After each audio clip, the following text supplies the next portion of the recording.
मैंने आपको क्या बताया कि आप यहाँ पर देख रहे हैं सबसे छोटा अंडर रूट में 5 है और उसको और छोटा नहीं किया जा सकता। तो आप क्या करिए 20 को भी इस रूप में बनाने का प्रयास करिए, मतलब जो बड़ी संख्याएं हैं उसको और छोटा करिए। देखिए 20 को आप लिख सकते हैं 4 गुणे 5, ठीक है। तो देखिए 4 है तो ये 2 का पेयर यहाँ पर बन जाएगा, 2 दूना के 4। तो देखिए 5 बाहर नहीं निकल पाएगा, तो आप 20 को लिख सकते हैं 2 अंडर रूट का 5, ठीक है। अब इसी तरीके से देखिए 45 है तो इसका 9 पचे 45, तो एक हो जाएगा 5 और 9 का पेयर यहाँ पर 3 गुणे 3 बन जाएगा। इसका मतलब ये है कि इसमें से आपको 3 अंडर रूट 5 हो जाएगा ये।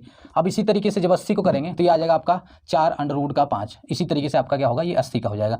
तो इसी तरीके से आपका कंटिन्यू चलता रहेगा, ठीक है। तो आपका श्रेणी देखिए क्या बन रहा है, 5 देखिए अंडर रूट का 5, 2 under root plus 2 under root का 5 प्लस 3 अंडर रूट का 5 प्लस 4 अंडर रूट का 5, इसी तरीके से आपका बन रहा है।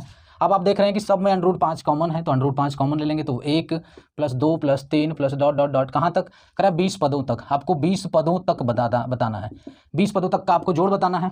तो अब आप बताइए कि यहाँ पर देखिए पहला पद 1 है, दूसरा पद 2, तीसरा पद 3 है, तो 20वां पद क्या आएगा, 20 आएगा, ठीक है। 20वां पद 20 आएगा। अब देखिए 20वां पद 20, अगर आप फार्मूला से चाहें तो समांतर श्रेणी वाला फार्मूला मैंने आपको अभी पिछले ही प्रश्न बताया, आप वैसे कर लीजिए, ठीक है।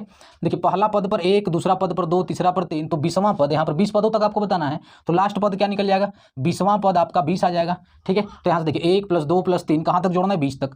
तो देखिए प्रथम n प्राकृतिक संख्याओं का जोड़ होता है n प्लस 1 बटा में 2। तो प्रथम यहाँ पर प्रथम 20 प्राकृतिक संख्या मिल रहा है, तो इसका जोड़ निकालेंगे तो 20 गुणे में 20 प्लस 1 21 बटा में 2।